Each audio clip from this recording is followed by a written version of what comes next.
မင်္ဂလာပါရှင်ဆရာမျိုးထုထက်ရေးသားထားတဲ့အချစ်စာဝါကွယ်စာအုပ်ထဲကအချစ်စာနဲ့ချစ်ကပြတဲ့ပုဒ်ကိုဖတ်ပြပေးထားပါတယ်။တွင်ကြီးပူချက်ကဲနာလိုက်တာပြောကိုမပြောချင်မီရဲ့လူတွေကဆောင်းရက်တီလူသားတည်ထားတာလေ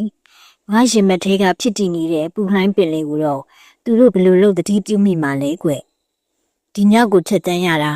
ဘဝမှာအတော့ကိုခဲရခဲစင်နိုင်လွန်းလာပါတယ်။ပူဆက်ပူလောင်ဖြစ်နေတယ်လို့ADA ဆက်ဖြစ်နေတယ်လို့လည်းရင်ဘက်တွင်စိုးပွားတဲ့ဝိညာဉ်စုကိုခံစားနေရပေါ့အဲ့ဒီလိုညပေါင်းနေတာရာထောင်ကြီးရှိရင်တော့ငါလေးယူခသွားလောက်နေထင်ပါရဲ့ကွယ်ဆောင်စားရတဲ့ချိန်တွေကိုဘုံလုံးလုံးလို့မုံပါတဲ့စကားမုံပါတဲ့နေရာမုံပါတဲ့စားစာမုံပါတဲ့ဝေစားဘာလို့ကြံသေးလဲကွယ်မုံတွေကိုရှောင်ကျင်ပါရဲ့ဖျားလူတော့ဆူတောင်းရမလို့လို့ဖြစ်နေပြန်ပေါ့ငါကိုကဲတင်မဲ့ကျေးဇူးရှင်ပါလိရဲ့တစ်ဖက်ကိုလှည့်ကြည့်လိုက်ပြန်တော့လဲချစ်ပါတဲ့ရာတွေမှန်သမျှကြိုလိနေပါရဲ့ကွယ်စိတ်မြောင်းဝေဝါထွေပြပြီးဒွိဟဖြစ်ပုံကိုပြောပါရဲ့အခုညအတွက်နောက်ဆုံးချိန်ပိုင်းချလေးမှာမင်းလေးရဲ့ချစ်ချင်းတွေနဲ့အတူပျော်မွေ့စွာနဲ့အိပ်ဆက်ပြစီလားကွယ်ငါကိုမင်းလေးရှင်မထေကလာတဲ့အပြုတ်နဲ့ချစ်ချင်းအားစေးတိုက်ကြွေလှဲ့ပါလိချစ်ချင်းအနှွေးတက်ပေးလှဲ့ပါ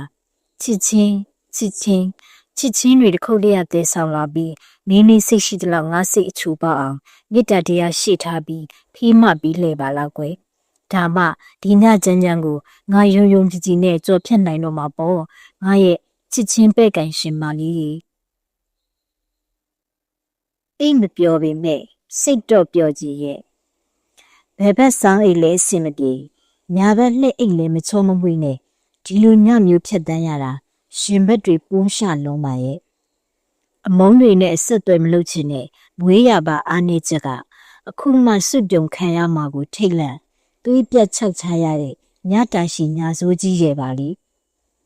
ငါစိတ်လေးနူးနူးညံ့ညံ့ပျော်ရွှင်ရအောင်လေလူကြီးနေတဲ့ချစ်ချင်းမင်းလေးအားအင်ရှိသလောက်စိတ်အချိုပေါက်ပြီးမြစ်တာတရားရှေ့မှာထားလို့ကျဲပက်လှဲ့ပါလားငါရဲ့ပဲ့ကန်ရှင်မလေးရဲ့တကယ်ညူးထူးချက်